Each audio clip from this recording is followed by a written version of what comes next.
Ayan yung ulaga ko. Sili. Ito lemon. Ito kamatis. No, dami po nang na-harvest dyan. Mga 1,000 piraso. So, ito, mayana yata ito eh. Sinubukan kong ihalo sa tsa. Pangit lasa. Ito mabango. Ano nga pangalan to? Yung mabango na dahon.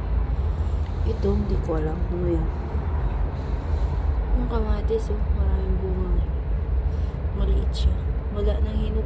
Kinuha ko na nalagay sa salad. Ito sili. Diba? Payat. May abono dito. Hindi ko lang maintindihan in situ.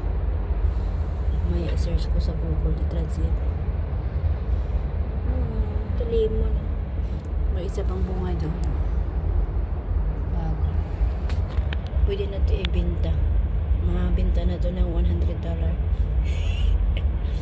Binta ko muna ito para may pera ako. O kaya